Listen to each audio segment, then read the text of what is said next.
look, if we break up, we'll just stay tuned. I'll come back, right? And everybody has, yeah. I mean, we just lost it and we just got it back. So let's just hope for the best. I'm gonna just hurry up and quick painting before we lose it again, though. So my goal is to continue with this piece, and my next thing is to make this what I call it translucent glaze, right? To push this arch back, right? So it's all this space under these flowers, right? I could actually also, just for argument's sake, I could make a decision here about, I could go vertically and divide the panel, or I could do circular. The only reason that I'm thinking I want to do circular is that if I divide the panel, I make this half dark, then I just think like the whole dominant color the majority of the color will be dark, right? Because this area is dark, and then if I make this whole part down here dark, it's just going to be a lot of darkness, right? So I think I'm going to stick with my arch. I'm just going to recut it, and I'm actually just going to use a pigment. Here I have a crayon.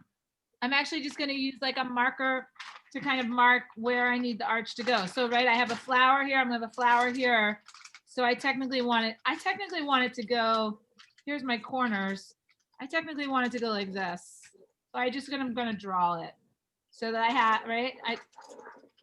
That'll just help me, because then I'm just not like randomly free cutting. All right. So I made it a little bit wider than the first one. And also I can change the height of the semicircle by just moving the paper down, right? So I love making masks like this. I love making my own stencils. I just think it's like part of, cutting, paper cutting. I love like the irregularity. And look, that's pretty much perfect, right? So then I could just kind of lay it down where I want it to go, and that's going to be perfect. And I can lift it up to see where, so I'm like looking at this flower and just kind of going like here. Okay, so this is going to be translucent glaze, and I'm going to do a dark color. I'm going to just do gray, because we've had some good luck with gray. So this is a wax snap. I actually think it came with this wax snap, and I think these are like this Encausticos color, Irish grays. They made a green and a really nice gray. So I could too mix it, because I still have these other colors on my palette. So I can mix it too with this green, right? I put the sap green on there earlier. So here's the gray and the sap green, right? And also a little bit of what's left over of this beigey color, right? And I can use this dirty brush to paint it. So I was thinking too, I was eating lunch, that I might use like a more textury brush, or just, I've been brushing very calmly and smoothly, which is nice, but maybe I'll do something a little bit more textured, right? And again, we can kind of check the color. Here's my color. Here's my color swatchy piece of paper. So here's the color, right? So that's going to look nice. And look, you can even test it, go over the other colors and see what so I'm happy with that, right? I'm happy with the way that looks. I'm happy with that color, right? So it's always fun. I think it's always fun to keep these two around, like, so you can remember the colors you chose in the piece, and make decisions that way. All right. So if I wanted to secure this a little bit more, I can put something heavy on here. And I'm going to do it with a fairly small brush. So it's going to be brushy, right? I'm going to have texture is what I'm trying to say, right? Oh, splattered my paint all over. Now I feel like it could be a little bit more translucent. So I'm just going to actually take my pot and pour a little bit more wax on there. Like I see like people paint with encaustics, and they just like trying to paint with so little wax. I'm like, oh my God, no, don't do that to yourself. Like, give yourself lots of wax, right? Like, don't be shy, don't be stingy with the wax, right? And because you can always scrape it back. It's hard when you like just don't have enough on your brush. It's just like not having enough momentum, right? Okay. So there's that. All right, so let's see what it looks like. Oh yeah, okay. So it looks terrible, right? I mean, but so is to be expected, right? Like that's not what we want. Also, I got a little bit of the newsprint in here, but we can decide if I like that or not. And then the next thing I'm gonna do is fuse it, right?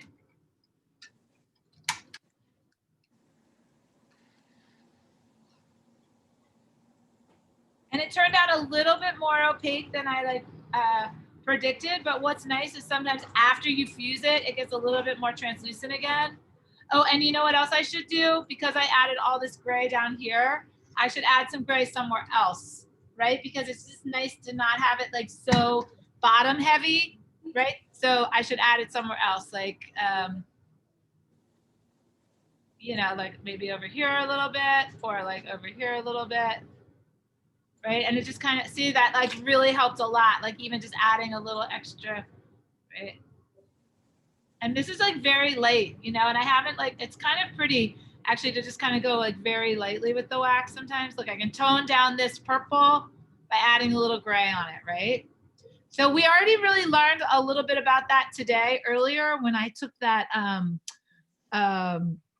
gray and added it to the orange, right? And really toned down that color by like subduing it. And then we also did it when we took that like weird white flower I had in that other piece and we toned it down by adding brown on top of it, right? So if something is too bright and distracting, you can just leave it there, but you can just literally like tone it down.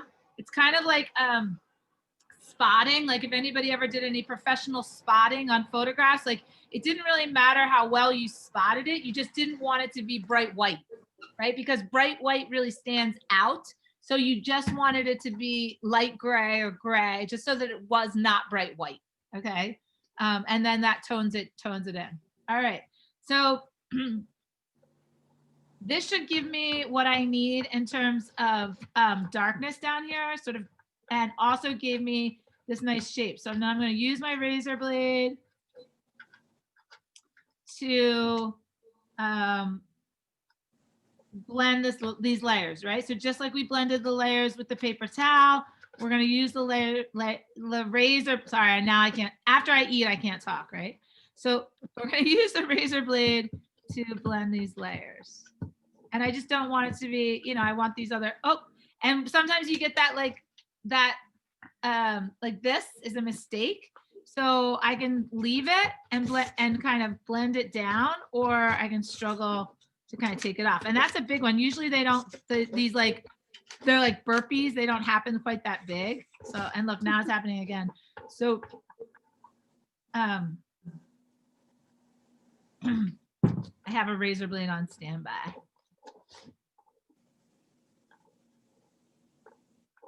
Okay, so right now what I'm thinking about is blending these layers. I'm also thinking about these flowers, right, cascading. And I know that I'm gonna add, so you really have to just kind of decide how, you know, how much you want to blend, right? So these are your choices. And I think that's looking pretty good. I wouldn't mind a little bit more light. And what's happening for me is because I put a dark color over a bunch of light colors, if I lift them up and make it thinner, it's like the light is coming through, right? And that just looks like more realistic to me. That's like how I see like the garden. I always like the garden, you know, or the backyard outside in the summer, you know, in the late afternoon when the light is low and it's coming through. So now it's starting to look more natural, and I'm really glad that I gave myself that extra like wax medium area over here, right where that rose was. I think that this white flower is popping very nicely. It's really looking good, right? And so I can now prepare to add the stencil. And I don't know what I want to do about this thing. I'm gonna keep scraping this thing. It's weird how I kind of like it. It kind of looks like a big flower petal right here. So it sort of made itself. I know that this flower is kind of like my star too. So I want to get it back a little bit. You know, this dark flower over here. So I can just scrape it back to kind of make it the photo sharper. So the thinner the wax, right? The thinner the wax, the sharper the photo, right? So you can at any time razor blade and thin it out. All right, so let's do the stencil. And I think that looks pretty darn good. I like that. I like the darkness. I think it looks natural, but dark. I'm still seeing like this line here, but I don't mind it. And maybe it's like some type of like almost like horizon line. If you're seeing a ton of little nicks or razor blade marks, you can just take the heat gun real quick if they're bugging you, and you can just like, just kind of like zap it, if they don't really bother me, those razor blade marks, but if they're bothering you, you can just hit it with the heat gun and then let it cool down. All right, so let me find, oh, here's my stencil, good. All right, so I'm gonna stencil this rose back on here, right? So I have my arch going this way and the rose is gonna go this way, right? It was kind of like here. Right. And so, and when I put a light color on top of this, muddy gray or dark color, it's going to really pop forward. Right. So I want it to be a similar color to this rose or this little flower.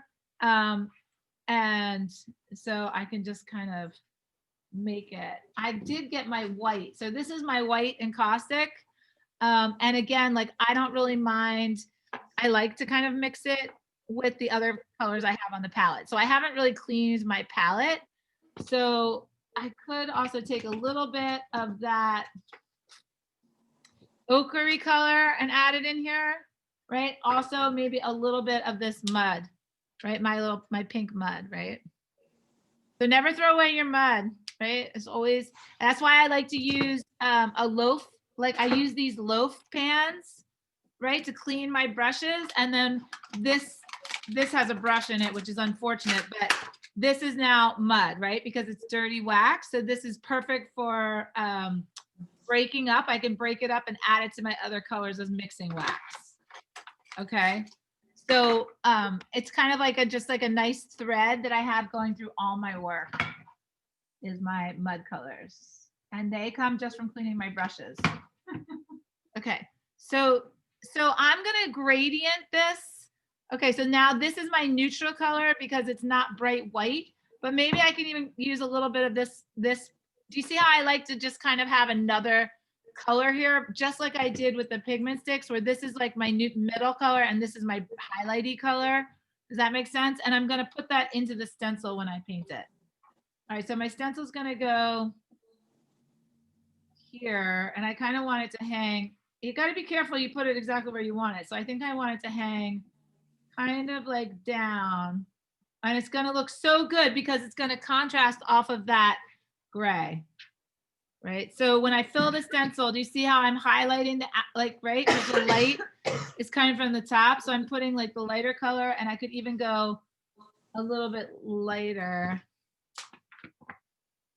right? So I can even add a little bit of more white, right? And I'm just kind of filling the stencil. I can add more pink to the bottom. Okay, so I did a gradient on the stencil with the encaustic. Now, if I want it to turn out really like cookie cutter perfect, the stencil, I can scrape over top of it with a razor blade or a paint scraper, meaning I can move the wax like this over the stencil and really push it in there. Right, so it just gives you slightly different stencil result than just painting and pulling, right? We can talk about these two different, you can practice this at home, right? Like stenciling is like, you can paint it and pull it, which will give you like a rougher stencil, or you can smooth it out.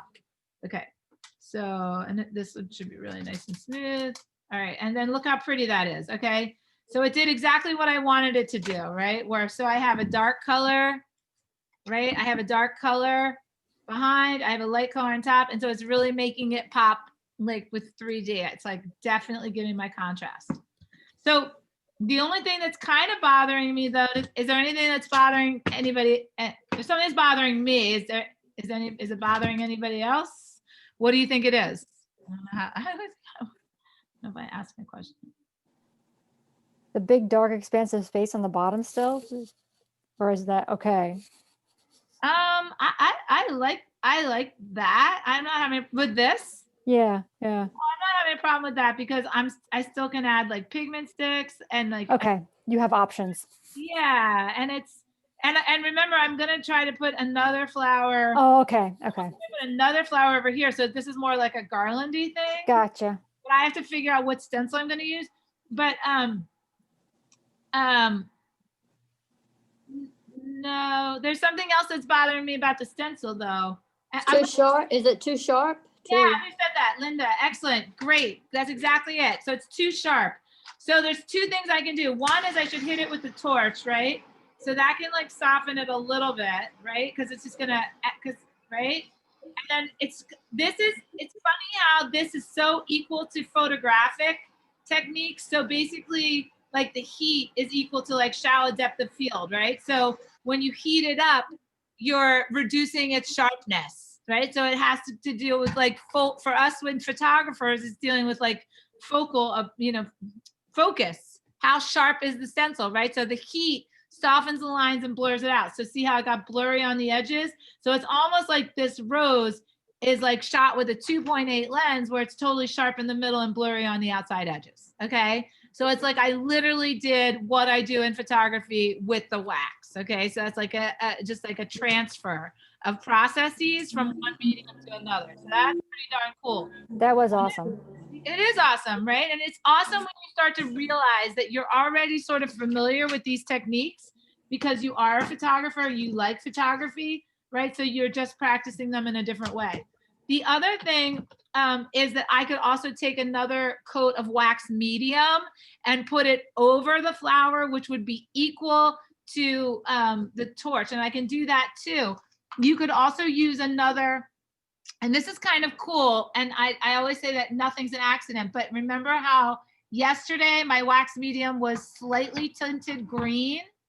So I like green, right? And green looks good with pink and gray. So here's my super, super diluted green wax medium. And like, look how beautiful that is, right? So I can kind of like soften these edges of this flower and go over it with a almost mostly clear coat of greenish, wax medium, right?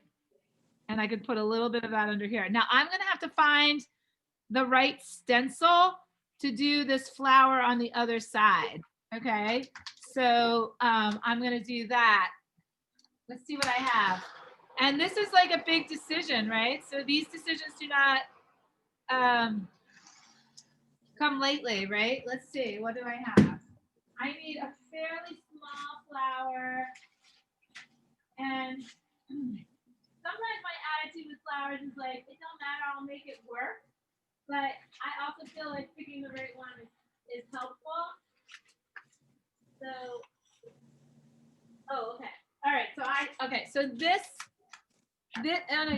this is kind of cool. This is actually one of my favorite stencils because it's so ambiguous. Whereas like it's just not clearly defined.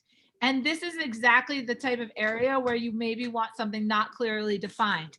Because I have this guy up here as my star, and now I have this guy like kind of leading the way in the forefront. So I definitely want something, and also it's ironic, but this is like exactly the perfect shape, right? So look at this. Like, well, this is the corner, right?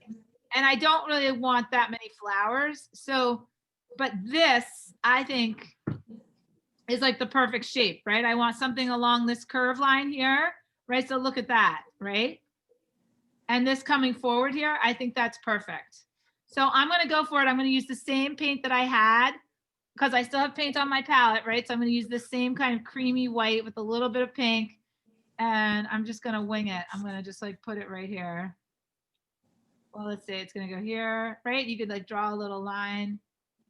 All right, I just drew a little line. So, and I'm gonna like just dab. Now, this paint on my palette is getting a little bit stiff, so I'm just going to loosen it up by adding more wax medium, right? Do you see? I like it to be fluid. Don't try to paint with it unless it's like moving, okay? If it's not moving, don't paint with it. Okay, so I'm going to put it on there. Now it's kind of it's duller. I'm not worrying about it being as bright as the other side. And also I want you guys to notice I'm not going to I'm not going to, whatchamacallit? Oh, I'm not going to shave it. I'm not going to razor blade it. I'm just going to put it on and pull it off. So we'll just go with what I have.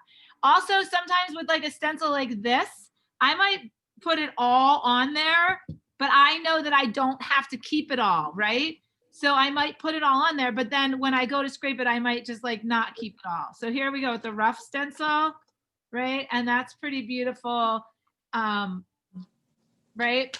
And then I can kind of just start to figure out what I want to do with it, right? So my next choices are, like I have to fuse, I'm going to fuse it, and then I could go over it again, right? Or, and I could put another color on it. I could put a lighter color over here and then scrape back to that, which could be fun. So you guys can pick my technique, the technique you want to see. But let's fuse it.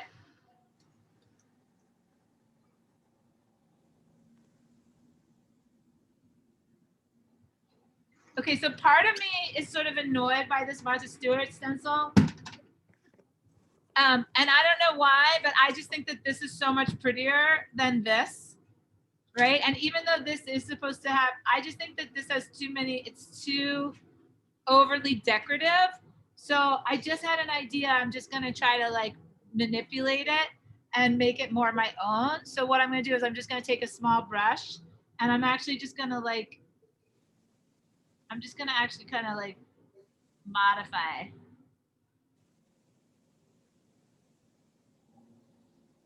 I think that's better, right? Like get rid of some of these lines. And then what's going to be cool is I think when I like the center of it.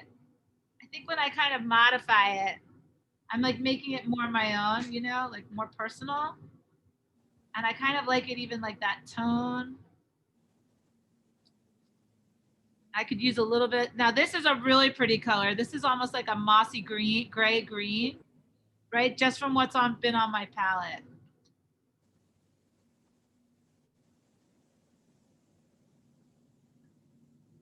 Okay, oh, and I got a nice hair in there, so let me get rid of that. All right, so I'm gonna fuse this and then I'm gonna scrape back.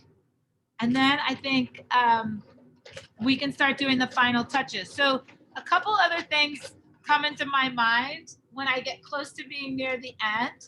And that is, one of them is like incising. Does everybody know what incising is? Yeah. Yes. Okay, so Yes. definitely happier with that flower like that. I'm gonna let that chill out because if I scrape that right now, I could totally lose everything that I did. So I'm gonna give it a little time to set. So before I start going into the pigment sticks and doing like the final touches on this, I like to maybe grab like a knitting needle or a carving tool, right? And I also, so I might want to try to do some, like, remember how I outlined like for the, so I might want to try to like outline a little bit some of these flowers, you know, especially these pretty like curvy lines. Also like some, remember how I drew the green stems? Like I have a stemmy thing here. And I mean, you can just do this kind of like for fun, you know, it doesn't have to be that deep, but you do have this ability to kind of like carve into these photos and trace the flowers, right? You could make flowers up too. You could add more flowers, right? Like even here. Sometimes too, I just even like to, you know, add like little dots, right? Which are like the sort of pollen-y insides of the flowers. I don't know, just like some kind of fun mark making. Like this one too, this flower over here. Because once I start rubbing the pigment sticks in here, I can get more of sort of a 3D effect if I make some incising marks, right? And I love this tapping, right? So now here's this whole center of this flower, right? It has all these like little seeds. This one has some, this one has a couple little outside lines drawn in here. Okay. Also, like in here, you could do a couple little, it just gives you another, you know, textural plane, right, in the wax. All right. So I'm going to do my last minute scrapies. I'm going to I'm going to grab a new razor blade, but I'm also going to clean these two. And then we're gonna do our pigment stick. All right. Any questions? How you guys doing? Oh, did you guys want me to cover up a stencil and I'm kind of doing that here. So, oh, it's so much better. Did you guys see how I filled this one? I kind of green. It's just like, and now I can kind of push and pull what I bring back. Like I could just bring back this one section. Looks better. I'm so glad you're doing all of this because I don't think I've ever watched you paint something this long. So the process is so great. Oh, cool. Well, and I'm more than happy to add a technique that, somebody is curious about. So like I have a stencil over here, I could cover it. Do you guys know what I'm talking about? Like this whole textured area. I could cover it with another layer, fuse it, and then bring it back out. Do you guys want me to show you that? Sure. Okay. Okay. So also like I'm kind of like, I'm just gonna like make notice of my palette, right? Because all day I've been really trying to use like very pretty colors. So I just moved my wax medium pot and look at all that beautiful color I have here, like this green, Oh. creamy greeny color. So Ooh. I'm gonna go ahead and use this color and go right over.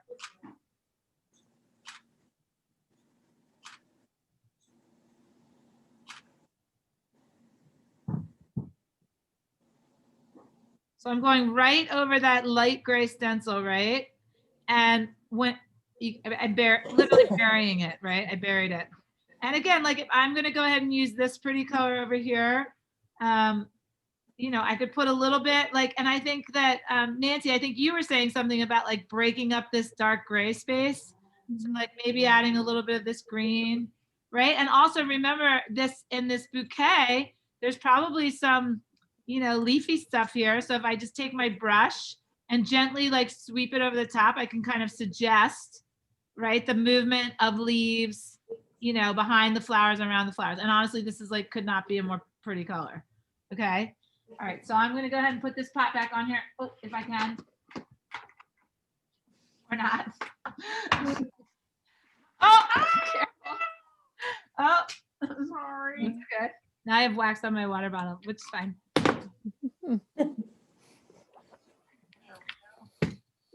Okay. Oh no, totally fine. All right. So I have to say honestly that at a certain point, I just have to be like done with the wax. You know what I'm saying? Mm-hmm. I mean, I really think that I'm close. I really think I'm close to being done with the wax of this piece. And I do think that you can just go too far where it just all looks like very much the same, right? You just like are not getting, a pop anymore. You're not, nothing's, you're just like, you're kind of just repeating yourself, right? Like you're not making a new point. So when that happens, then I know that it's time to switch my medium and, do my final touches, which for me are with the pigment sticks, right? I have recently, and I think I don't know if you guys know, but if you follow me on Facebook, I was in a show in June and I was commissioned to make 4 48 by 60 encaustic photos. And when you're working that big, it's really challenging. And the thing that's challenging, it's the same, like the challenging the issues, about contrast. And so I really used a lot of this tar method. And why I used that was it would kind of just give me instantaneous contrast based on wax texture, right? So I could put the brown over it and would go into like all the nooks and crannies and just kind of give me pop between like lights and darks. So, and this is actually a really nice little area of the painting now. So this is the green over that little loose, funky stencil. Do you see it? Yeah. Very cool. Right? So it's giving me like this whole little kind of like mazy, like it almost looks like it's a lattice or it's like some type of like wall here. So I'm just gonna let that kind of be there. Oops.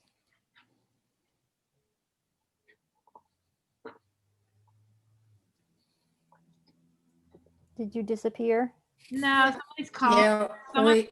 No, someone's calling me. Oh, okay. Okay. Don't people know my schedule? God. It's actually my friend who's supposed to come over. So I might have to. Actually, I can give some of my phone. Okay. So one of the cool things about like a plate now is that I know that if I wanted to, like I have a lot of layers in this corner. I could technically like start to kind of like dig back, right? And go. The camera angle changed again Oh, after the phone call. is it Yeah, it did, down? didn't it? Am I upside down? You're kind of sideways, like Yeah, you're sideways. How You're did I, diagonal, actually. I know, I didn't do that. How do I flip that? I don't know.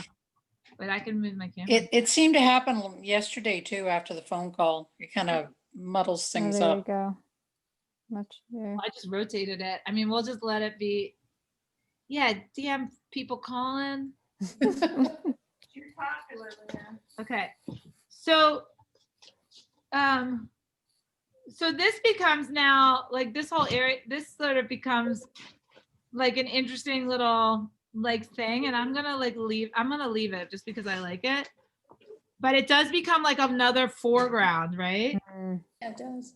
Right? So it's now like this is in the front and then this is kind of behind, and that's fine. I mean, these paintings do not have to be literal, right?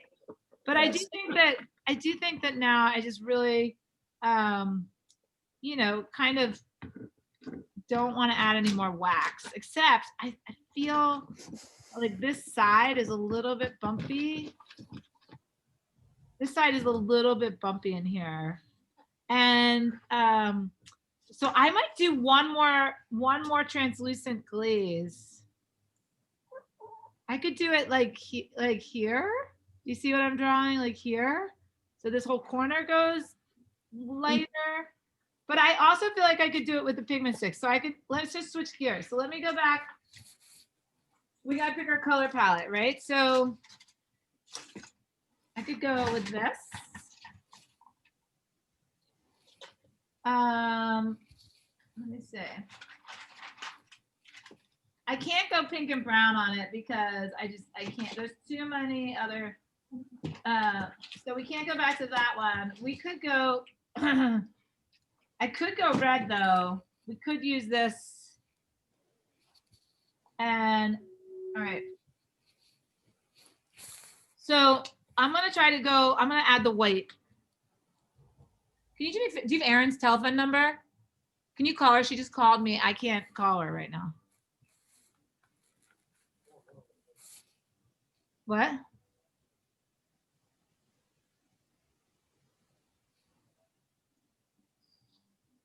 Or email? I don't know. I can't. All right.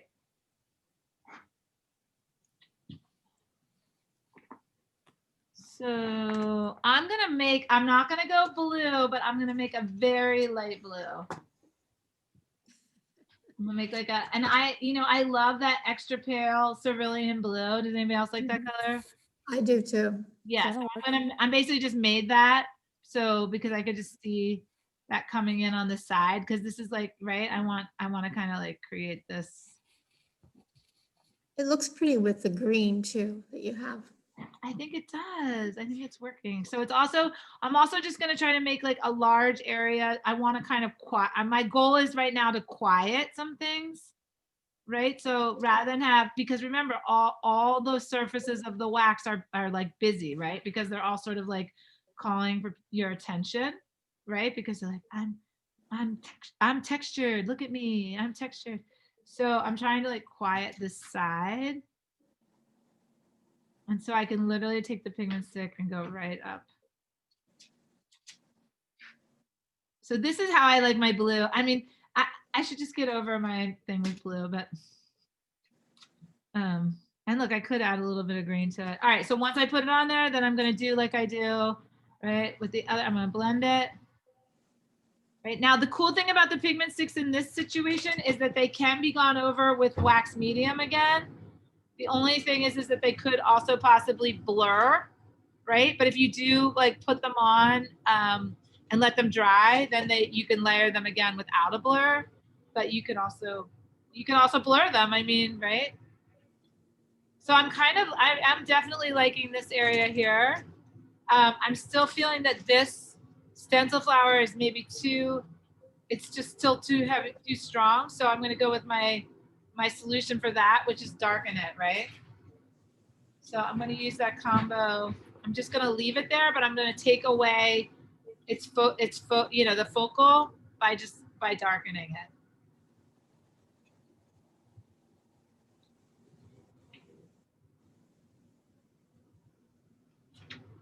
And I'm going to emphasize these other flowers, which I know that I love, right? Like this one and this one, right? So now I'm going to start to emphasize these guys, right? By kind of like blocking out the other areas, right?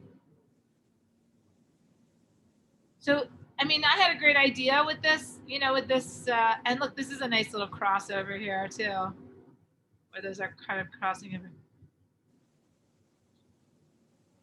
I still like this flowers here. I'm just not loving the intensity of this stencil, but I like it kind of in the background. Okay, so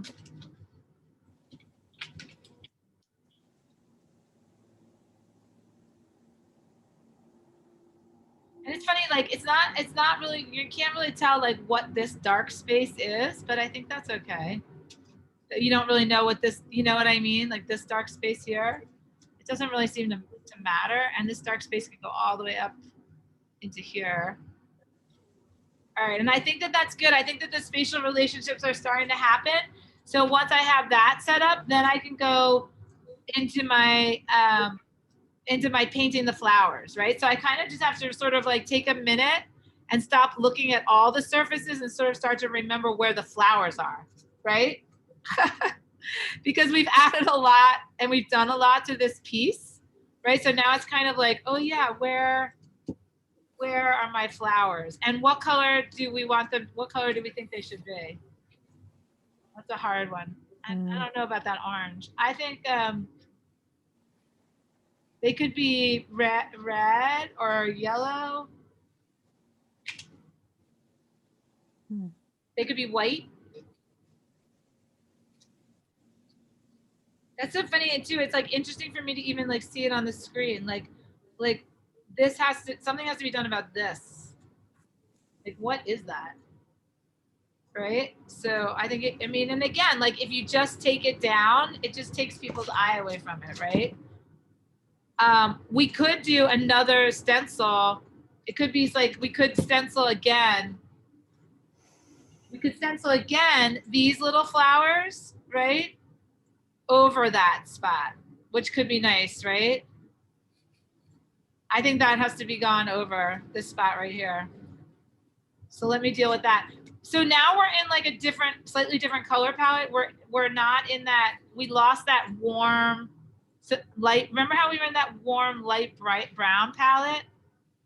We're definitely not there anymore, right? Because we added that dark, we added this green.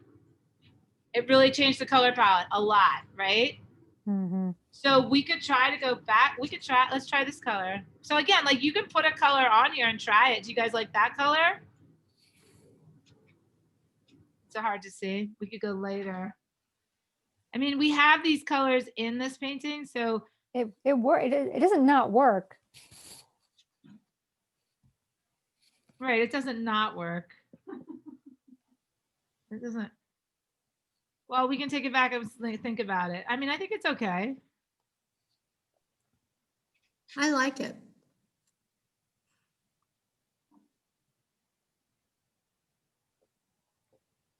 That's kind of cool. Right, but those are those little bowls I gave it. Right. Yeah. Yeah, and we can put those over here. Yeah.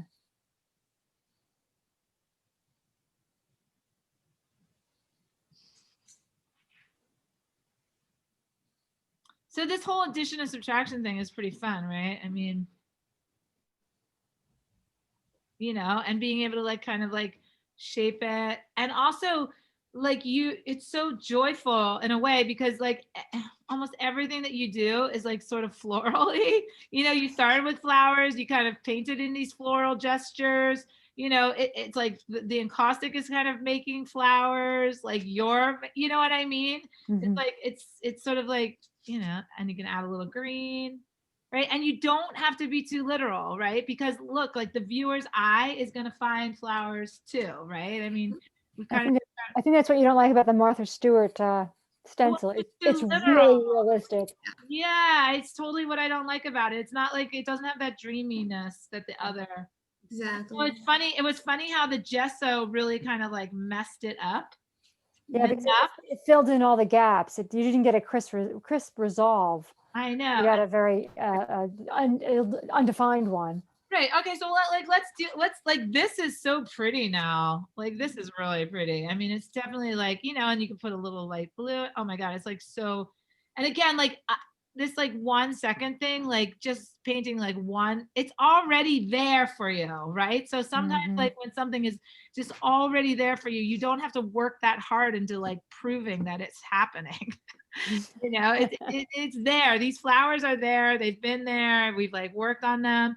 I am gonna work on I love this dark flower here, and it's here. You see it, it's right here. So let's go ahead and do what we did before. Let's take that nice, and this could be any color. We could have done this with a red. We can add a little red I think we could add a little red or magenta to this. Right. So here's this flower here.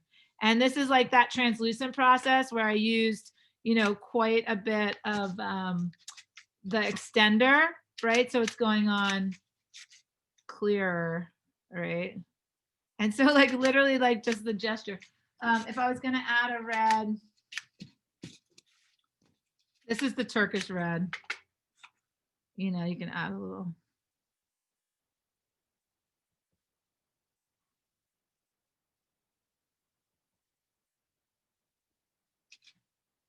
All right, so I think what we're gonna have to do is do some surgery down here because I really do like most of this painting, except for for Martha's part.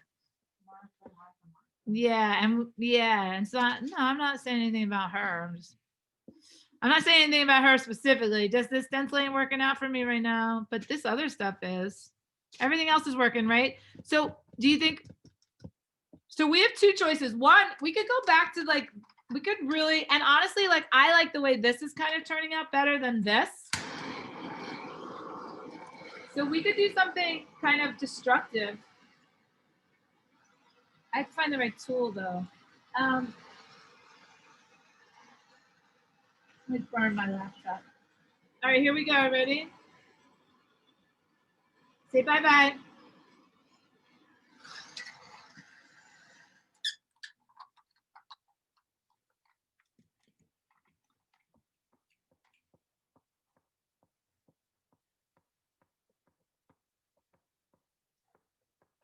Bye-bye. Okay, so we tried, right? And we don't like it. We don't like it.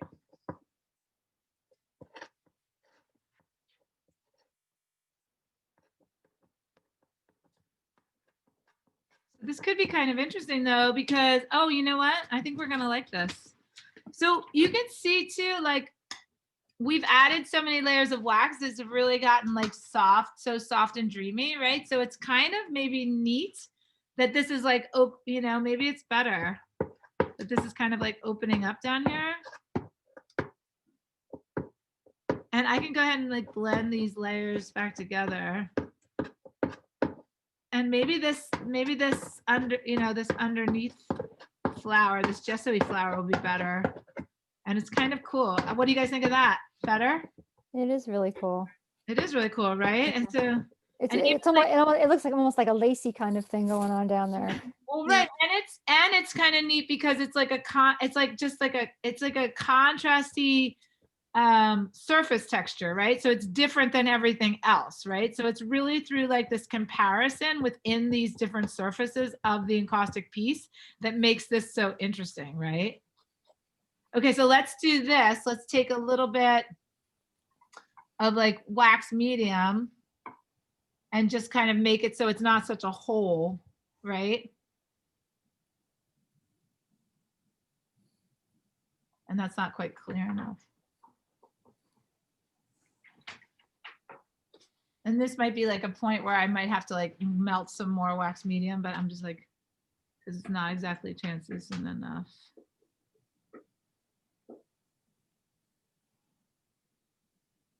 And it's funny, I do kind of really want a flower here. So now I'm just like struggling with trying to get one.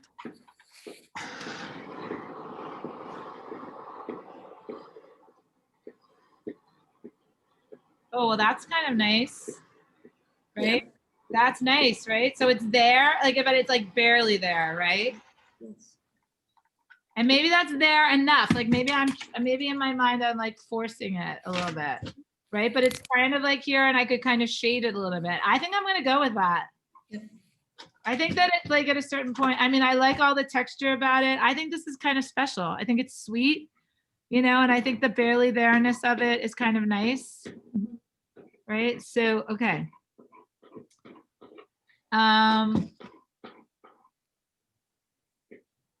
Let's see, what else?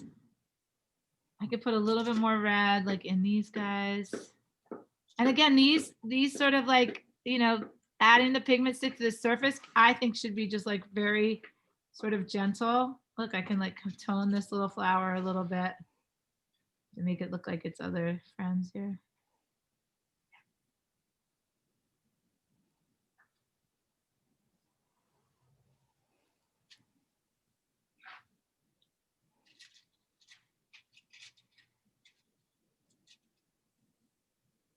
Okay, so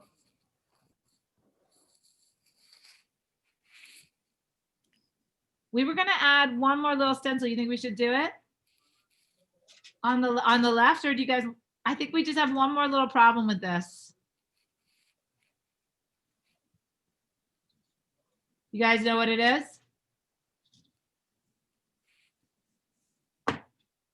Hello? Are you guys sleeping? That little pink tongue, like on the other side. Yeah, what the hell is this? It's like a UFO. Little pink tongue.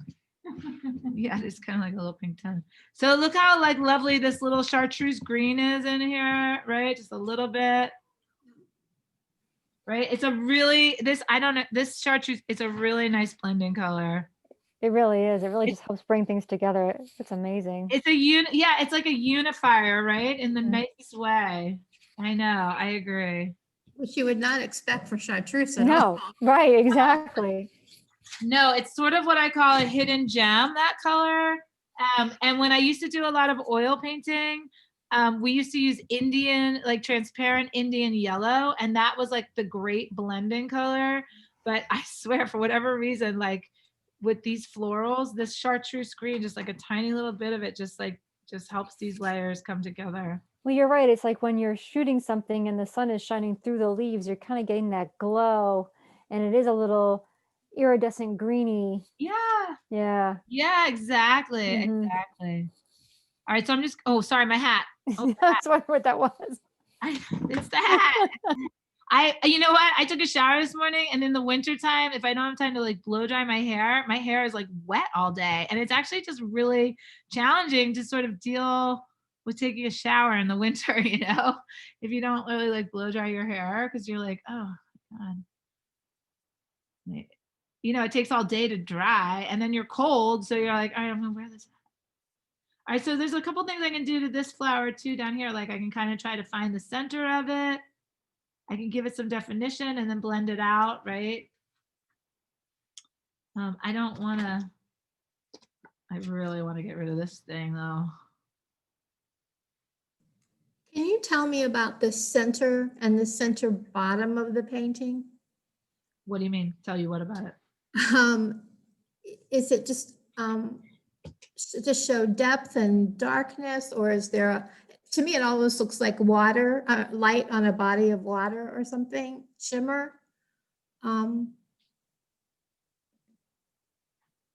Wait, what? This part right here? Yeah, and slightly, yeah. What it's sort of just this ambiguous space. It doesn't really have any definition. Okay. it's just sort of like going back, like if you were looking into, Right. it's like if the light was lighting up, like the sunlight was hitting these flowers, the idea is that these guys are the bright ones Okay. and that this is like background. Does it feel like it's going back? That was the idea. Is it working? Yeah. Okay. Yeah.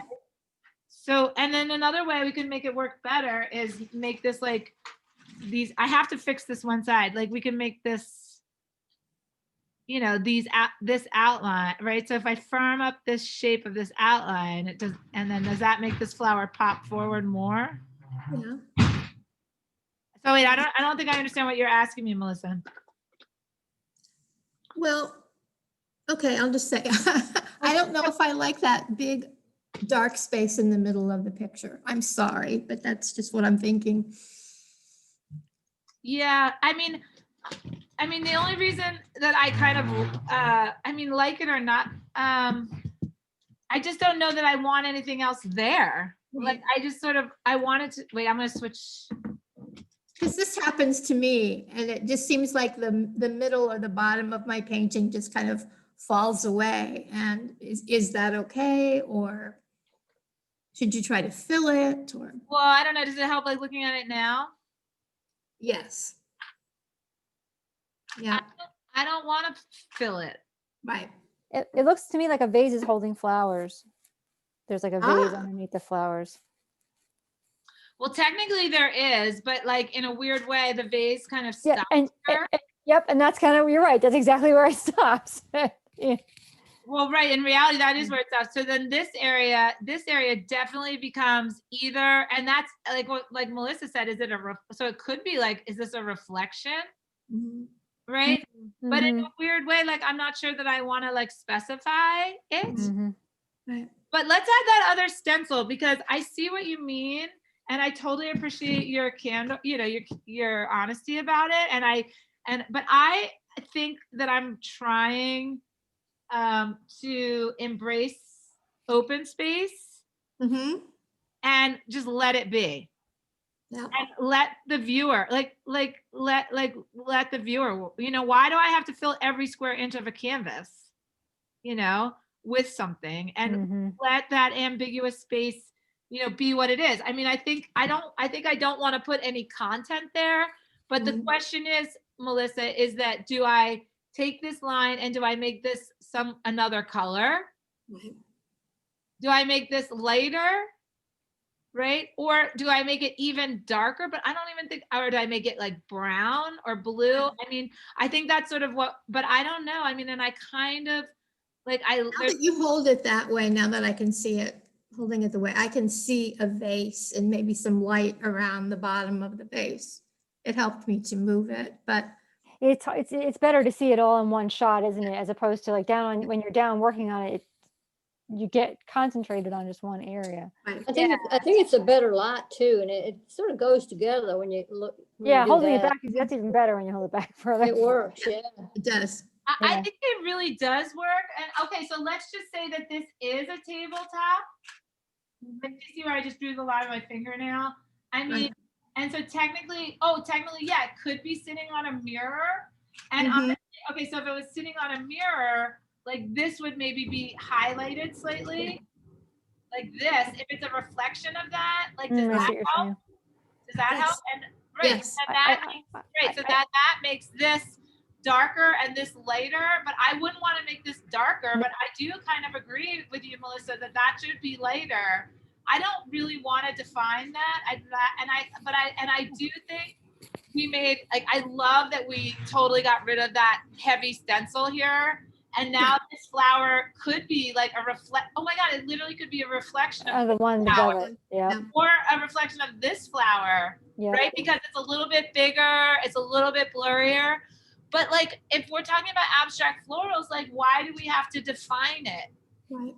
Yeah. And that's probably the maturity as a painter that I don't have. I haven't given myself permission to be ambiguous when I paint. Oh, So- well, I give you permission to be ambiguous. I also give you permission to leave empty space. So like, I'm like, you know, I'm loving I'm actually, that's like my goal for 2021 is to really, you know how like, and even with COVID, I feel like we were like forced into this quiet space. Yeah.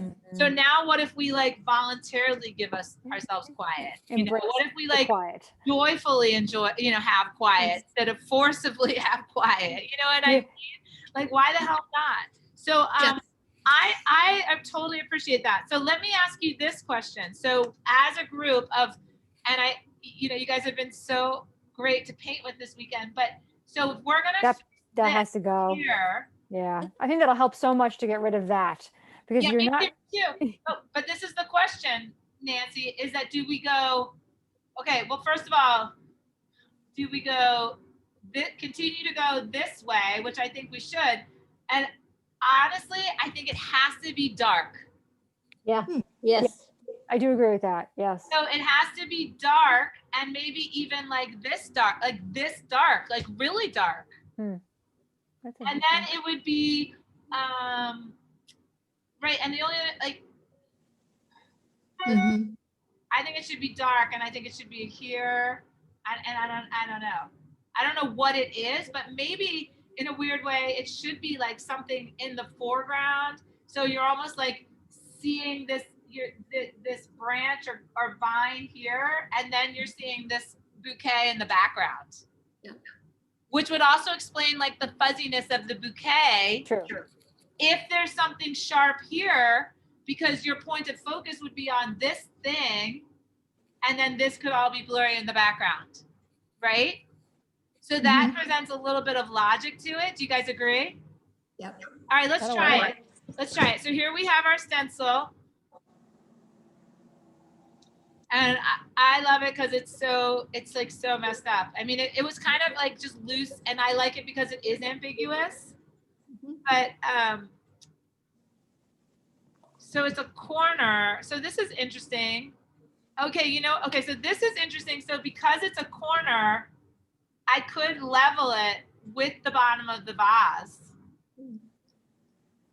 Does that make sense? Like right here, and it could be dark. Follow the line. Follow the line. Yeah, follow the line. You see the line? Mm-hmm. What do you guys think? Do you like it? Mhm. Okay, and it's gonna be dark, so let's get a nice dark waxy color.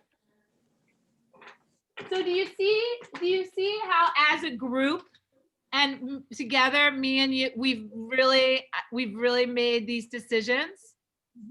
So this is like the type of stuff that you guys should be doing, like with, you know, with your, but it's hard to like really have these active conversations with yourself while you're also navigating your palette and picking your colors, right?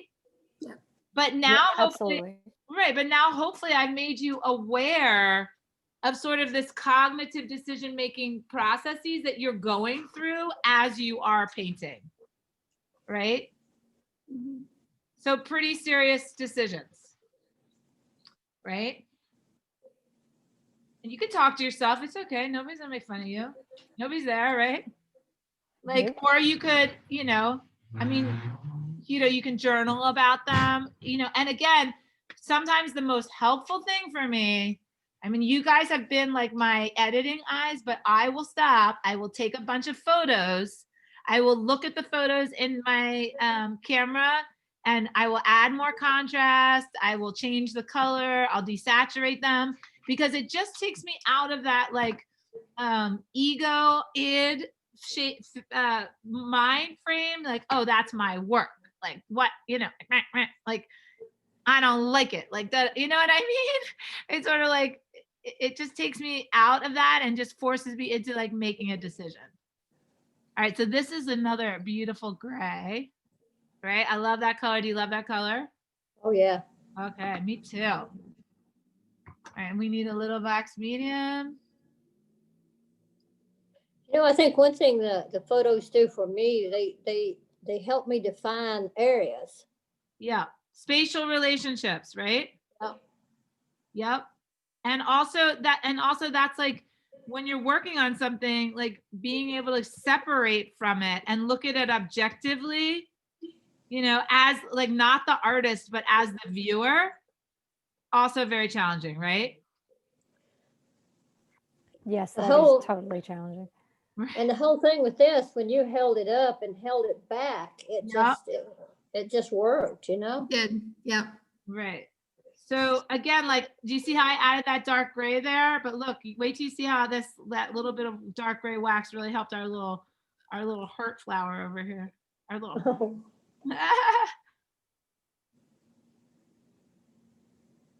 All right. All right, here we go. Let's see what we did. All right. Oh, So I'm gonna switch. I think it's better for you guys to see it. All right, so this is straight out of the stencil. So I think it's gonna work, but I think it's gonna work. I just think it needs a little tweaking. I think it's a little too heavy. yeah, Or take it back a little bit, yeah. Right, or maybe just too much. It's too literal. And it really came out heavy here. Like, I wish it was like half of that, but I know I'm so afraid because I love so much of the rest of the painting. Like, this one area is really panicking me now. All right. All right, so let's go through our process, right? So the next thing we got to do is we got to fuse it, and then we've got to scrape it. Scrape it. Oh, terrifying. Okay, here we go. All right. I'm gonna switch. We'll call that the healing process. All right, yeah, or sleep, or yeah, or jump off the bridge. All right, one or the other. Gosh. Yeah. All right, here we go. I know, like, okay, so part of me right now is like, don't even touch it. Just put like a ton of wax medium on there, but I don't want that.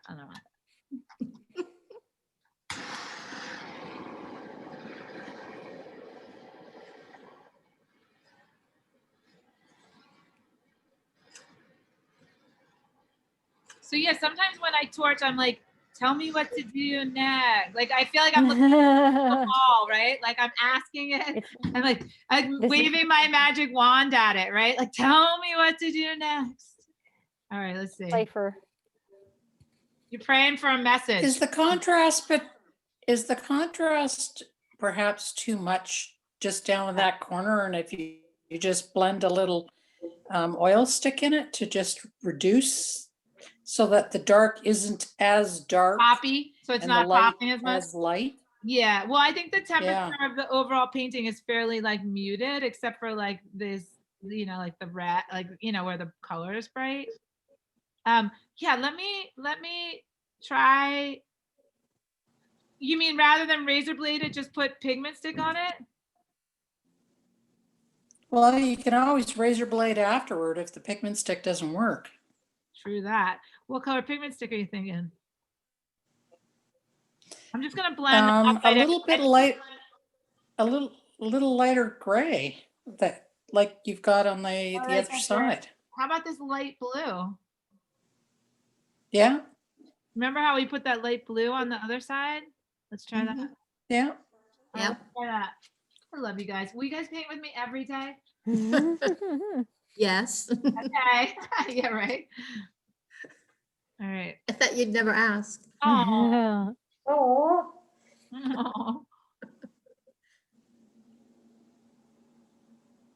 We could do like a little group sesh where we're all painting together. I used to have a little painting group. It was a super famous artist, Rita Bernstein, Hope Kahn, Jamie Gordon, Leah McDonald, and they used to come to my studio and we would set up a big table and we would all have our photos and we would wax and then just sit down and paint. And it was really, really awesome. Everybody would be, we're just working on their own thing. And Deb, I think it's working. Let's look at it from far away, but it's kind of nice too, how it's kind of like great, like gradient. It's like extending out. All right, so the bottom's too dark too. Let's see. It's kind of like weird too, because like in a way, like our brain wants it to be logical. Like what is it, you know? but I don't think it had, I don't know, you know, it's just floral. It's just a floral thing. It's like not a logical thing. Like we can't try to make it like realism, you know? And I think that that's a really, for me, you know, as I've been trying to become more abstract in this chapter of my life here, I think that's, you know, it's hard to let go of trying to make it logical. Very hard. Right. And it's like, right, so you question your composition choices, you know, you kind of like sort of, it might be a big mistake, but let's see. Mhm.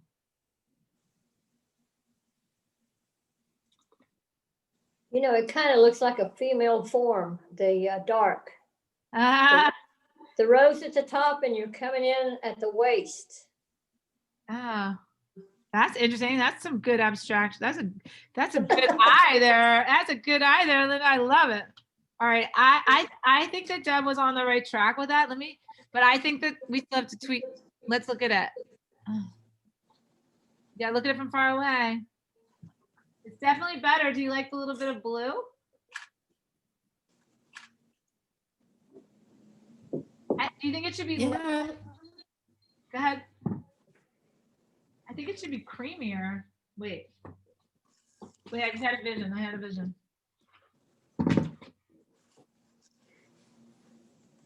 vision. Hold on. It's funny how you see like. Yep. Is that the right way to like just literally?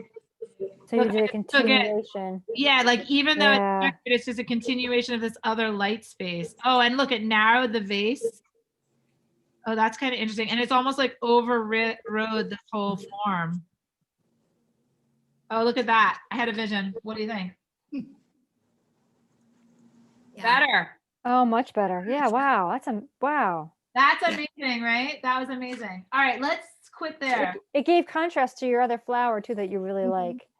It did. Yeah. It gave It contrast. made it pop right out. My big gun. Yeah, my Yeah. big gun. My baby dark horse. I agree. That was really crazy. You know, just this, and it was like, you know why? Do you guys know like do you know like Diebenkorn's work? He did like or do you know like Stuart Schill's there's some artists. Like look, it's amazing. It's like, oh, this is amazing. Now maybe I made it too narrow. Did I make it too straight now? Did I make this too, I took this wider. Did I make it too wide? Oh, Oh my God, Melissa, now it totally does look like it looks like it's sitting on a mirror. yeah, it does. And look, we can just blend that line so it's not so perfect. Is that better? Yeah. Yeah, definitely. Yeah, down there too. Yeah. Blend it, right? Oh my Yeah. God, let's quit there, you guys. I'm afraid to touch it now. Yeah. Yeah. We let This it go. time. Yeah, let's, and Beautiful. I love that. Did you guys see the little gray dot up there? Yeah. We're leaving Oh, that. look at that. Oh, yeah. Yeah, we're leaving that guy up there. Great. All right. And I agree. Like, I think that this could go a little bit pinker. This guy right here. Like, look. Right? So this is really, right? What do you think? Oh, yes, Mhm. much better. Yep. Yeah. Well, we can just let these guys be, whatever. Now it's magical. Now it's magical. I agree. Okay. Mhm. All right. Blessed be. Yeah, I'm sweating under my jam. I'm sweating. All right. good All right, job. so Good job. let's play like a fun game. I'm gonna grab just like a board and let's just I'll just demo some I don't think my brain can handle painting another like real thing. Oh, I don't blame you. Yeah, so I let's don't know if I could either. I know. Let's do some techniques. So let's do like just some like reviewy. So wait, Marsha asked me if I could do I can actually do that lace that I had on the Oh, pattern. yeah.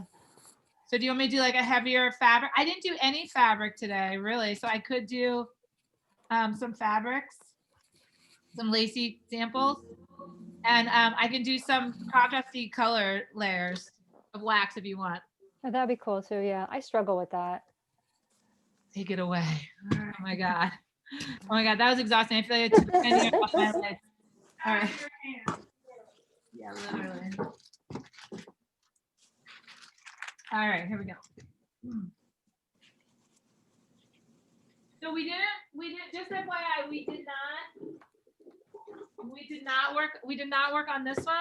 So we could work on this one, but I did just want to show everybody how the wrinkles turned out. I do really like the wrinkles, but I feel like in a weird way that this has so much, I'm gonna switch the, hang on.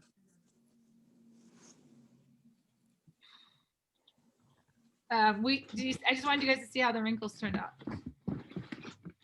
Did you do them on purpose or were they a Yeah, happy I did accident? them on purpose, the wrinkles. That's really cool. I really like that. That's a really Yeah, nice when I effect. did this yesterday, this is the rice paper. Oh, it's okay. That's okay. And then you know what I could do, which is kind of interesting, like, and I mean, whatever. This is actually a really pretty color, whatever colors is. But like I could like use these as like divider lines. That's really, yeah, that can make it more of a grid-ish kind of. Yeah, and this has been fun for me is to kind of like just think about like, because remember my goal was to have like quiet space and like almost like compartmentalizing things so that not everything was all like waxy and messy and chaotic, right? So like this could be a way to kind of use these lines, right, to divide the space in terms of color, right, or texture. And then like I could do like something like in like this whole space could be something, right, or this whole space out here could be another color. I just want to use this color. I just love it. It's really pretty color. Isn't it beautiful? It Does is. it, does it bother you sometimes that serendipitously you get color and then you can't replicate them? Yes and no. Like there's been a part of my whole life, like as a film photographer, that was like so into like the spontaneity, and I like can understand that. the chance of it, and sort of like whatever was meant, if I was meant to get the right exposure. Like when I photographed Polaroid, I mean, it was like, oh God, such a crapshoot if I got, if I even got one, and it's like, okay, was it me? Was it the camera? Was it the back? Like, was it, the weather? Was it the Polaroid? Like, you never really even knew, you just either got it or you didn't. So, but yeah, I mean, trust me, like Tara and I were like looking, watching RNF videos last night and, like watching them, package their paints and do everything perfectly. I've thought about. I don't have time for that. I have to admit, like.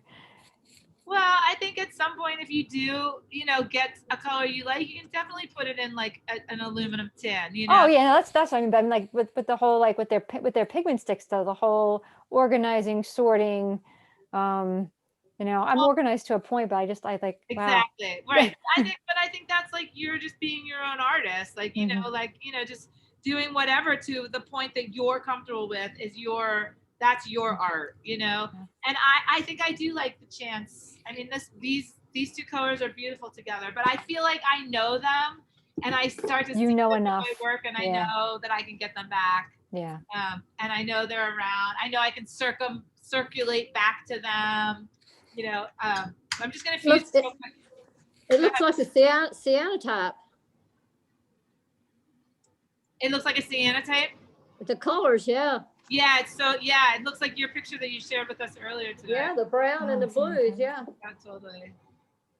I also like to I tend to shoot flower portraits more than like whole bouquets or like messes of flowers or fill the frame. So I can see how this particular series would be applicable to how I shoot.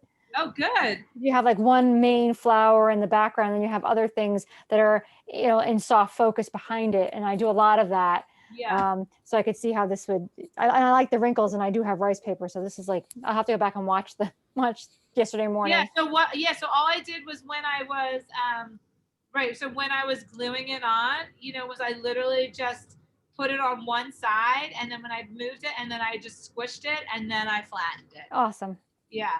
All right, I'm gonna move this one. I mean, and this too, like, because it has a lot of complicated stuff happening here already.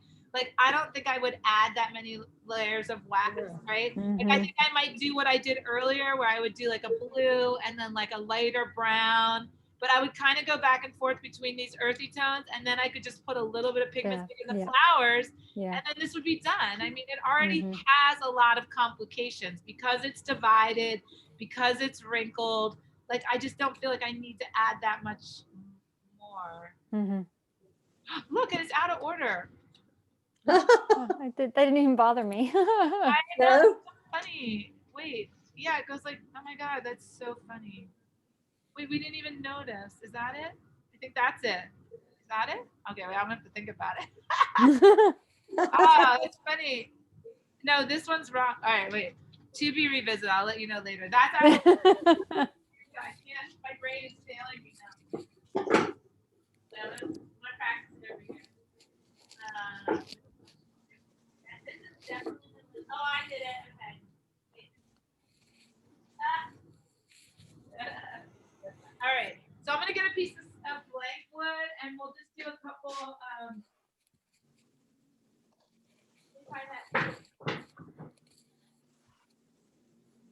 We'll just do a couple of pieces of texture.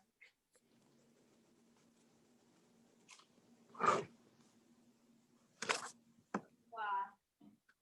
Oh, you know what? Actually, we could do these little guys. Let's do these. So this will be kind of fun. Actually, let's do these because they'll be fun. So these are just sort of the random. These are the puzzle pieces that I made. And so what we could do is we can just put wax medium on them. Do you have any wax medium? Yeah. And okay, so let's just sand and put wax medium on them, and then we'll do a couple different processes. You just put it right there. In that? Yeah, just, oh, you can, you know what? Can you take that one away? Because I'm going to switch them out.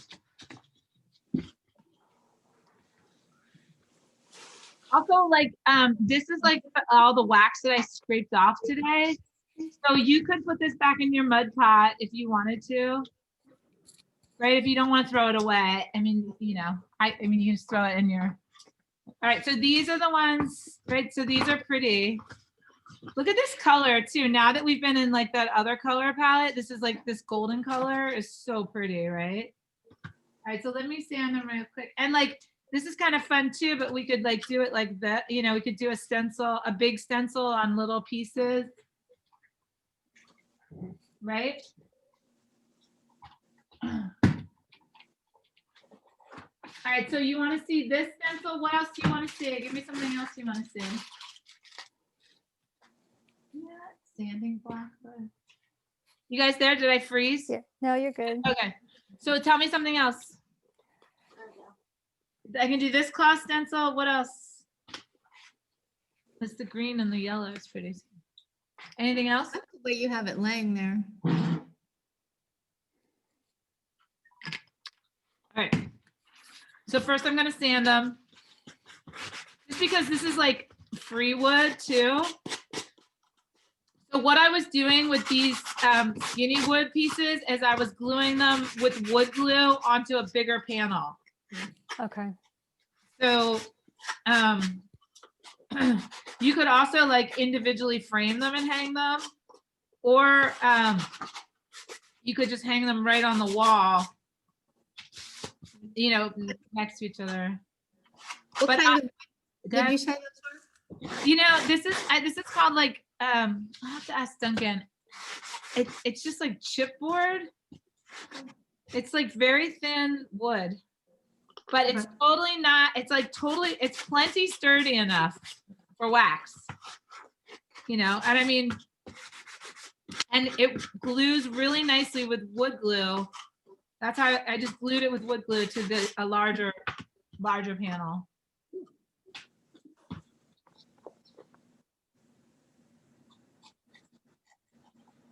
Just like going over this off the edge.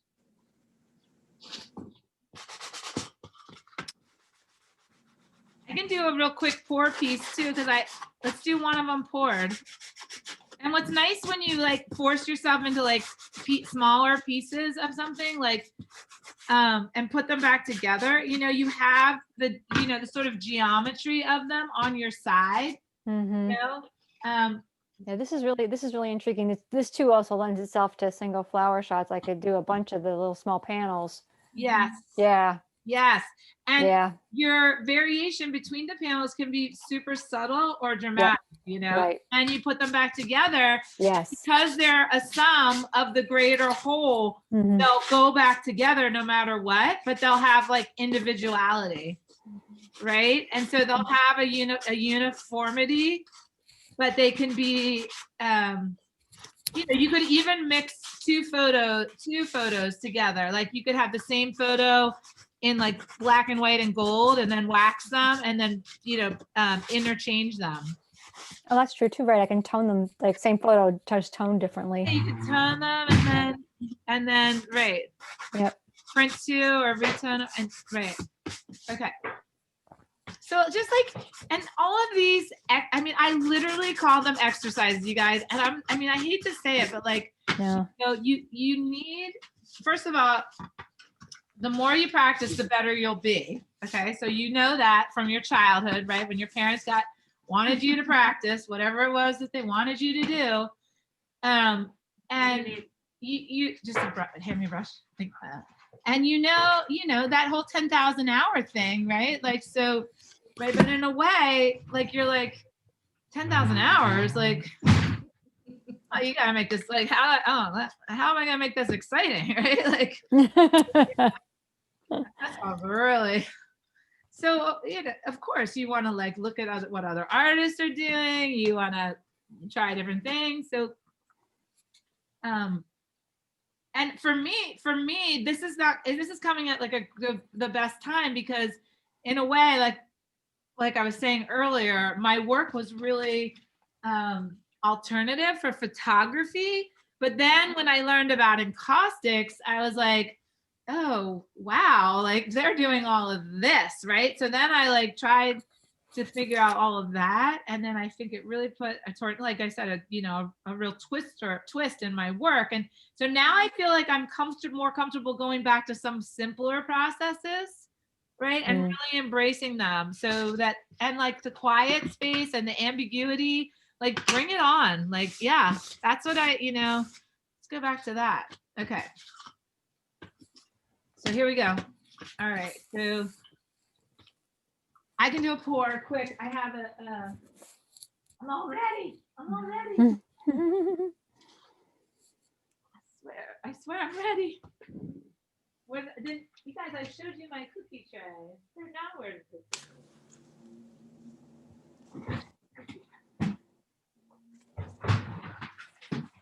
Okay, always keep your cookie tray handy. And this is like a neat way too to go big if you don't have, even if you have just like a regular printer at home, because you can just divide up your photo in Photoshop and print it in 5x7s or 8x10s, and then make each one individually and then reassemble it to be like whatever, 48x60 or 30x40, right? So it is sort of like a really nice way to start to approach a larger piece, right? Because just going and making a larger piece might sound terrifying, but if you're making, smaller pieces that are going to add up. All right, which one do we want to pour? Should we pour the star? Oh yes, I think so. But that's just me. Pour the star because she's so pretty. I mean, like, yeah, and like, look how beautiful that is. I mean, right? I mean, we've been painting this flower for 2 straight days, so we'll just end on a really high note with her. But every time you painted it, it turned out different. I did. True that. Can you? This is all right. It's fine. This is a little on the cool side. I can tell just by the way it's gonna pour very thick because it must be getting colder out here. So. Can you turn that hot plate up a little bit? Your hot plate might be so pretty. And look, I totally don't even mind. I mean, if I want to fix it, I can. But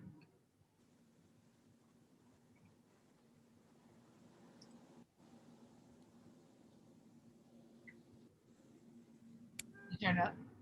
Yeah. So I mixed the corner, so I can just add. It's kind of like perfect little daguerreotype corners right here. Like, you know, the rounded corner. Mhm. Of course it did that. I actually just bought a book last night, you guys. I'll share it with you. I don't know why, but it just popped up on my, I was like, all right, I'll buy it. So this woman's been writing like books about photography processes, and then she wrote one on alternative processes, and I think Encaustic's got a whole chapter. Oh, get out. Really? That's cool. I know, I want to write a book. There you go. I know. And then I like, would buy it. what? I'll let you know if it's good. I'll post like, I'll read it and see. Most of the time it just doesn't, they don't really say anything that interesting that we don't already know. Oh. You know what I mean? Mhm. That's fine. All right, so I just patched the corners. I'm just using the painter's knife, right? And you know, you can be, you know, you could even leave this like a little bit messy if you wanted to, and this will clear hopefully. She is gone. All right. So we'll put that over here and give it about 3 months. No, I'm just kidding. She'll be back. She does this. She'll be back. All right. So what, you guys want to do that lacy thing? All right. So I'm going to do the wax medium first. And then do you want to do a light color to a dark color or a dark color to a light color? Or we could just do a color. All right. So she's going to be here. What color is she? I was just going to say. I know.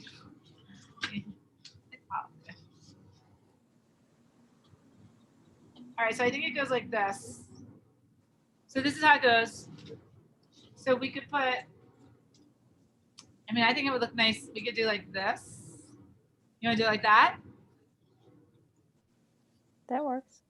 Yeah. Leah, how long will it take for that wax to get clear? I mean, in other words, how long do you need to let it rest in order to know how transparent it'll be, or whether you'll need to scrape it back? Oh, I'm definitely going to need to scrape it back. You know what? That that wax we just switched that pot of wax from another palette, and it was definitely like got cooled down when we moved it. So it was like a little bit too cool to pour with in the first place, but I just went ahead and did it. So when it's cold, so just FYI, if you want it to be slightly thinner on the pour, just turn it up slightly. Just make it like slightly hotter right before you pour. Don't do what I just did, was just like slightly cooler.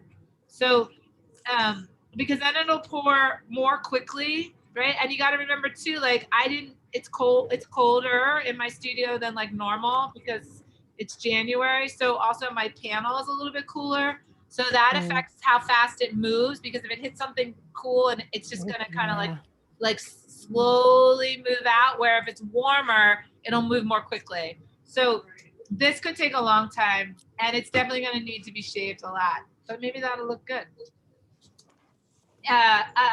Technically, how long? Probably about a half an hour. Okay. 20 minutes, so half an hour. And usually what I do is I just pour them and I put them over there and I come back the next day, you know? I kind of like to give them their full cooling time before I start shaving them, just so that I'm making the right decision on how much I'm shaving them. But, you know, whatever. If I'm in a hurry, you're in a hurry, right? I mean, I don't know. You're done. Like, you're done because I say you're done, right? But truly, like a little while, at least a half an hour. All right, so this is kind of greenish again, which is fine. So this is just my wax medium coats. Now, Marsha, I could voluntarily fuse at any time, right? Mhm. Okay. Well, after you put on another, you don't have to fuse it now. I could though.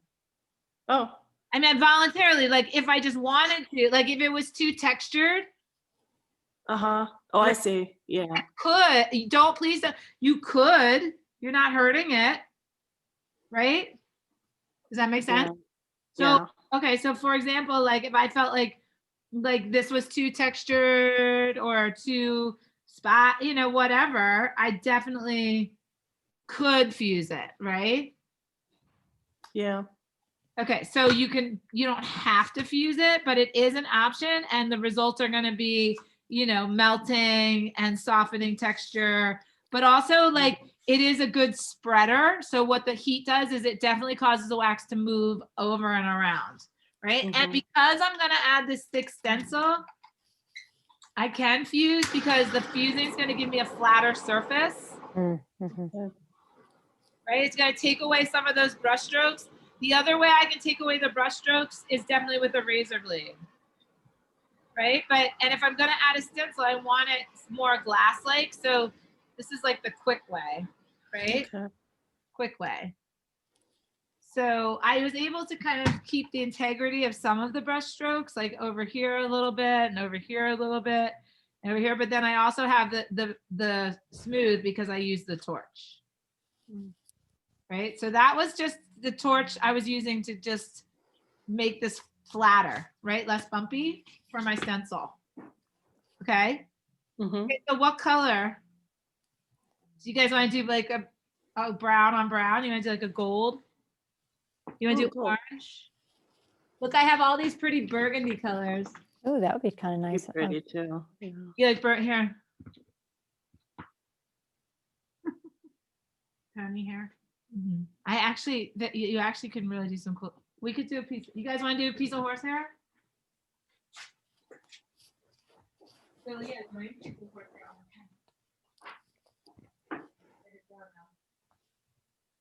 Oh, it's over in there on that chair.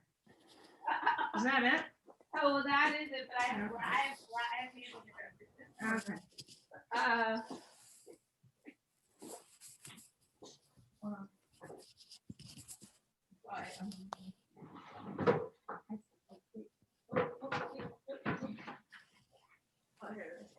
Got it. So you could use like thread. This is horsehair, but this is thread, right? So this is horsehair. So you can use it. It's actually really beautiful. So like it could look really cool. This is like horse tail. Horsetail. So it's cool. The contrast of the black, right? Can you see it? So what we can do is you can kind of lay. All right, did you guys pick a color? Like this color is really pretty. Yeah, go with that. That actually is very nice. It's got some like darker grays tones in it too. This one's pretty red. Wait, well, we can Oh, put is it? Oh, it looks so different in the block. here. Oh, you're right. It is much redder than. Yeah. It's like Merlot. It's like wine color. Yeah, it does look like Merlot. You're right. Oh. Yeah. Do you want that? We can do that. I don't care. It doesn't Be matter. fun. Sure. All right. And then we could do a gradient of it. Hold on. Oh, we could add some iridescent. Oh yeah. Oh yeah, that's pretty. Well, look how iridescent that is. Like very silver. And we can warm it up. Let's warm it up a little bit. We need to warm it up. Warm up, warm up.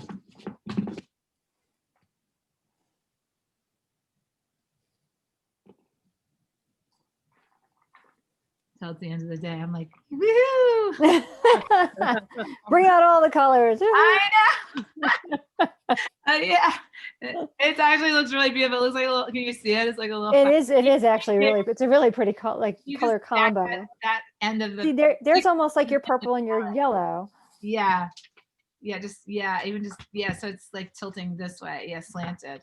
All right, so I just well, it's uneven. Here, no, just put this under there. It'll even it. I'm glad I'm not the only one who has trouble like that. No, it you know what you know in my room is probably slanted, and then Well, yeah, our house is like 100 years old, so all the floors are mine aren't is too. Yeah. flat. Okay, so here's the horsehair. So what you can do, you could like coil it, if I can. And then do you pull it up? Well, you can either leave it in or pull it up, right? So either one. I'm gonna leave it in, I think. Because you see how I did these like cool little lines? I mean, it's just, oh, that's pretty. Okay, so let's see if we can just get it to loop. I think I'm just gonna have to use wax. Oh, that's nice. Do you see I got to like kind of like bow here? All right, let me see. I'm just gonna use a little bit of wax just to tack it. I'll hold it.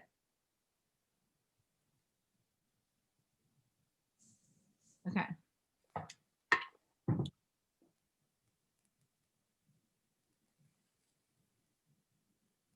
Oh, there it is.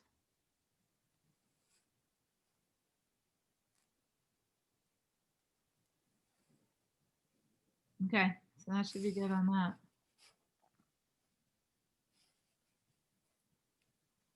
Mhm. Ooh.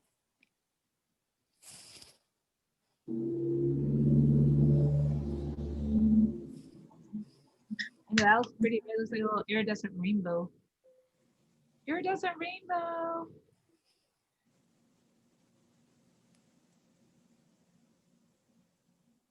It doesn't burn. I think that's the thing about it. Oh, yeah? Cool. Well, so far. Oh, something happened. No, I'm just kidding. All right. So this guy is really thick. So let's see what happens. So we'll leave these. And look, this is cool, but that's still gonna need to be. All right, here we go.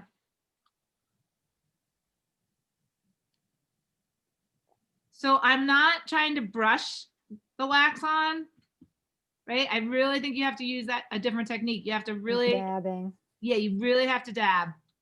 Yeah. If anything, I've made a new painting vocabulary word. So it's all about the dabbing. So but you gotta like fill these pockets, right? Especially because this is a thick cloth. I mean, you will find, if you do you'll find some of the fabrics, you just can't do anything with them. Mm-hmm. They're just too thick. They just don't have any like pores, pores in them.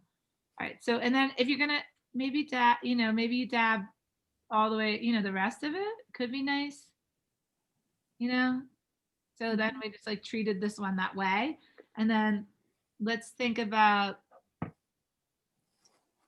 I'm gonna clean this. I just don't like the way this green, and if I can handle that iridescent, it's just make it too big and sparkly for me. I think I'm gonna have to give that one away. A giveaway. All right, let me try this.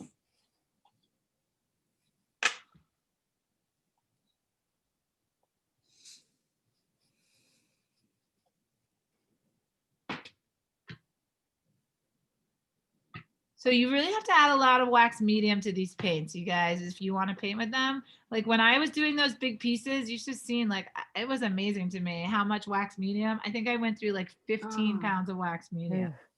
I believe that. Yeah, because I just kept, and really it's not the encaustic paint. Like the paint really, really goes far. It really, tones a lot of me, but you just need the coverage. Yeah. Right. So it's like, that's all in the wax medium. And it does take a lot, I think, to dilute the paints, which is a good thing. Like good, like it's like super strong, but really a lot of the wax medium. Okay. And then let's do this center one, just like maybe, this is the end of my paint. We might have to end with this because this is the end of my road with oh, that's pretty. Oh, I never thought about it. Oh, did you see that?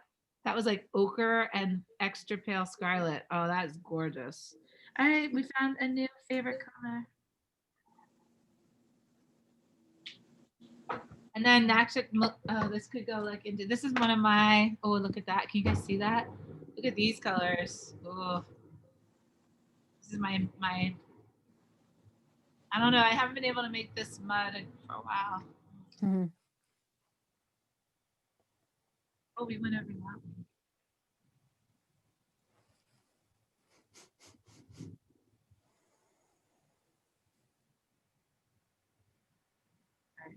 All right, let's see.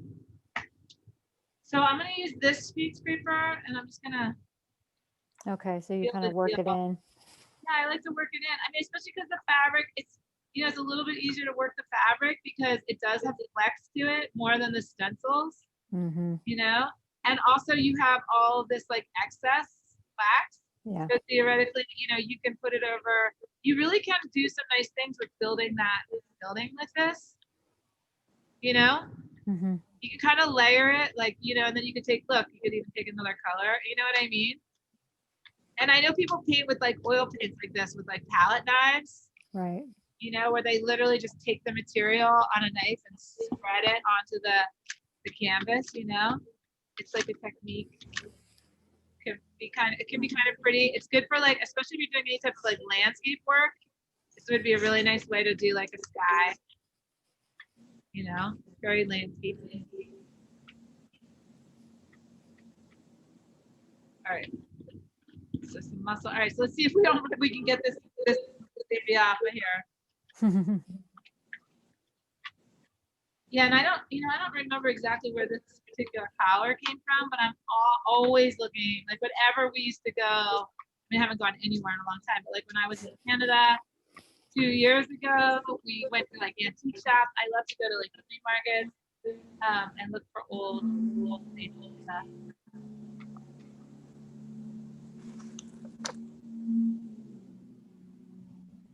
It's so cool too, like the idea of like the fossil, you know, like the remnants of something.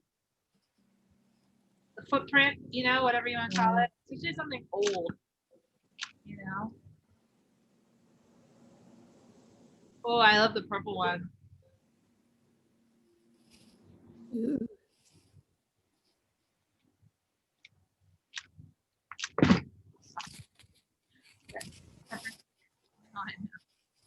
All right, so there it is.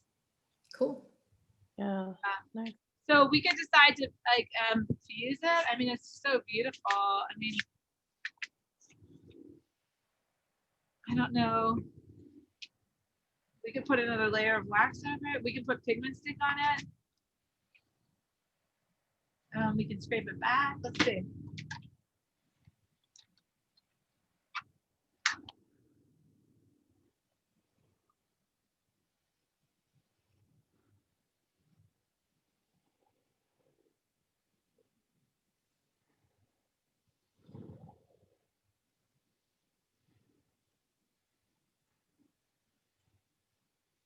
It's kind of nice to have these like smooth and like varying textures, right?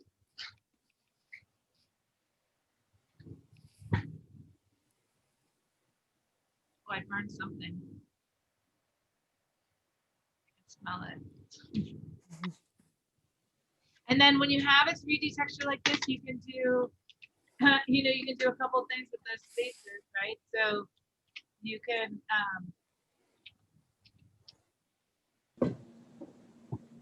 you can put like, you can hit the top of them, right? Oh, there. Yeah. Like, yeah.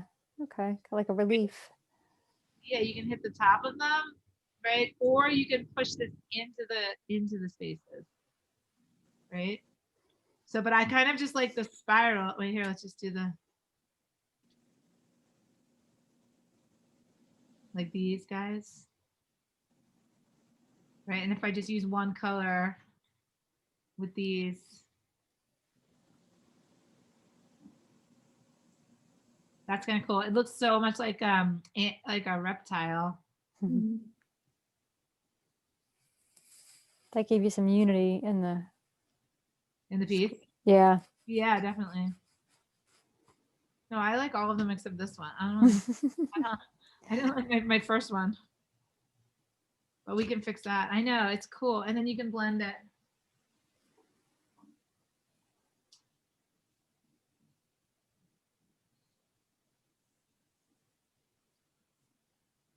Yeah, it is pretty cool. No, I actually really like it. All right, let's just redo this one real quick. And we could add another one. All right, so you guys have like 6 minutes. No, I'm just kidding. Oh no. No, I know. No, you can email me. Any final questions? So look, if I want to like really start over, it's no big deal, right? Are you just gonna torch it all off, or are you gonna scrape it off? Yeah, I torched it and now I'm gonna scrape it. And I I actually just, oh, go ahead. no, you go ahead. I just had a question. If you use the pigment stick as your final coat, do you have to do any fixative on that afterwards? No, that's an amazing question. No, so everything I did today, my final coat was everything I did today, my final coat was pigment stick. So that's pretty much how I roll. Great. And I don't do anything on it. However, I do know people that have done stuff on it, so they do really even though the pigment sticks when you're working with them seem like oily and shiny, when they dry, they do dry it slightly matte, which is I think that's surprising, right? So they So- just dry and then they're permanent. Yep, they dry and then they're permanent, and they dry slightly matte. So I think that's interesting because they do go on so shiny, right? Yeah. So, but that's just like the oil. And then I think what happens is the oil just dries and evaporates down to matte. So you can varnish pigment stick with an oil painting varnish, especially for the paper pieces, if you feel like they've gone too flat. And I don't ever feel that way. I always think like the flatter, the calmer, the chiller, the better. But you might disagree. So what happens with glossy stuff is that it just is has more pop, right? Like the colors are more vivid. It's like when something's wet, like your hair is wet or like what, it just looks different than when it's dry, right? Mm-hmm. So you could, experiment with varnish if you wanted to. So this is the poured piece. Like I don't see that flower at all. No. But we could get it back. We could. I'm just gonna do. That's a really good question. Thank you for asking that. That's a really good question. Thank you. And I can refer you to. I have done it. I have done the varnishing. You have to remember that wax is, an organic material. So not that it's going to go anywhere or change. It is archival, but it will change a little bit from wet to dry. This is a mess. Remind me. I don't think that's scrapable. Yeah, the scraper and the horsehair is definitely not the way to go. No, Oh, but look, we got this one to behave. One. no. Okay. Any other questions? So I'm going to do lots of follow-up. Next weekend, I'm teaching another workshop. So I'll try to follow up with as much as I can this week with, the videos and the links. I don't know when Tara's going to have her video to me, but we will get it at some point and I will let you know. And the YouTube recordings. And then also Tara also took, I didn't have an assistant this weekend. So Tara took some still pictures, which hopefully she'll also send to me at some point. And I can share those too. Plus, also, pictures of the finished work. And yeah, I'm teaching that patchwork workshop with Athena next weekend. So if anybody wants to join who didn't join, you're always welcome. And then you can also always buy the recording, if you don't want to take the class, but maybe want to listen to the material on your own time, that's an option too. And I don't know, I really hope I'm going to Vermont in August. Deb, are we going to Vermont in August? Why not? I know. No, I really want to go. I know. I don't blame you. I really want to. I was signed up to go last year, and I don't think I can do it this year. So Because have to- timing or just because of COVID or? well, yes, and because my husband and I have our 40th wedding anniversary in August. Congratulations. Oh yeah, that's great news, Melissa. I totally understand. And you know what? I feel like some things that got canceled from 2020 are getting momentum and re-going, and some are just like like moving on, like it didn't happen, and other things are coming up. So, But there'll be other workshops. I'm not ever going to stop teaching. Are you gonna do more Zoom? I will do more Zoom. If you guys have any suggestions of things that you want to do, I mean, I'd be more than happy to do like a small painting group. You guys are a great group together. I mean, if anybody wants to be, you know, kind of like we could, you know, like work a committed work time, we could do that. We could do a little bit more time with your work, you know, unless you guys just watching me, like more interactive if you want to do that. So I'm open to ideas. Just why don't you email me? How about I send everybody like a follow-up when I send you guys the videos, and we can talk about, you know, what you need and what, you know, even if it's like a little, you know, create a body of work or, you know, whatever you think it is that would push you to the next level of your careers, you know, and your interest level, that would be fine. I am definitely in the flower zone. You know, there's going to be some figures in the flower work, but I'm going to try, personally, I have some goals for this year. And one of them is to work large, and one of them is to work large on paper. So I'm excited to try that. Wow. Yeah. So those are my goals, and exactly like what we did this weekend. You know, really pick a couple. I photographed flowers for a year, so I have to edit them. You know, pick the best ones, start producing them, get to know them, and it takes me a long time to get up and running with pictures. So I have to do my work.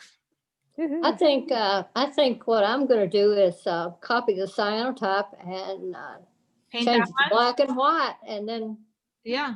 Well, paint it blue, do a bunch, do it in the blue tones and do it in the black and white, and maybe do it in, you know, and then see which one you like. I mean, you'll get familiar with the picture, and then you can choose, you know, then you can kind of fine tune your color palette. I think so. You know, I could print it too in the gold tone. I could do a black and white. I could do the blue and the whatever. You know, there's a lot of options there. Yeah, there are a lot of options. Yep. So you can take the blue and print it. You can desaturate it, you know, and then when you're desaturating it, you can add a little bit more contrast. I mean, it'll be really interesting to see what all of those alchemistic kind of shapes and patterns give you in black and white, you know? Yeah, that'll be really cool. I think I've got about 25 to choose from. I worked all spring and summer. I think that was my COVID release. Oh, good. Well, really cool. That's a great project. It is. Good for you. That's awesome. Yeah, I mean, I did that flower farm thing. I mean, that really kept me busy. I mean, I couldn't work with models, right? I didn't really feel comfortable having a bunch of girls over here, you know, touching their hair and styling them or whatever. I couldn't do that. So I just hung out with the flowers, you know, and I worked just like I always work. I mean, I did multiple shoots. I did different days. I would shoot the same flowers for almost a week. So I have a lot of material I need to go through. And I sort of really, you know, need to find my voice in the flowers. But thanks for the weekend, you guys. I really appreciate thank you so much. I appreciate your support, and I always feel like I make like leaps, you know, breakthroughs, and you know, in my teaching and my own work, and you guys are a huge part of that. I'm super grateful. Well, thank you so much for being so generous with your time and yeah. your gifts, because not all artists who teach are as skilled as you in teaching and are as generous about disclosing how they get their results.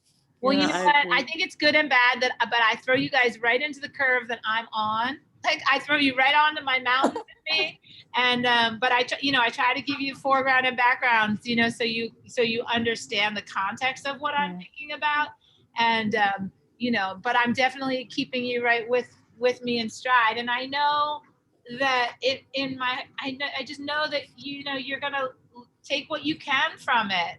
And you're going to apply it to your own work, and you're going to be your own artist. And I'm happy to, you know, happily,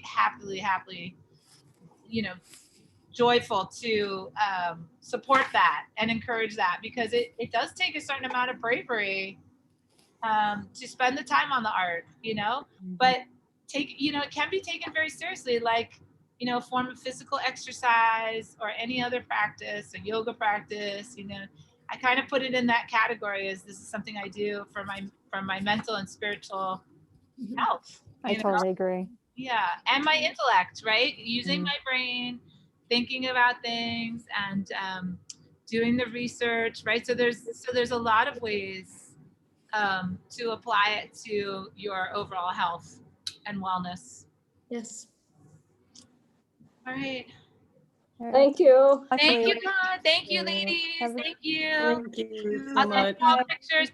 And Nancy, I owe you a little present. So All right. I'm gonna be sending you something, and I need to get your address. So Okay. okay, I'll send you an email. okay. I owe you. Thanks, Leah. All right, Bye-bye. Bonnie, it was great to see you.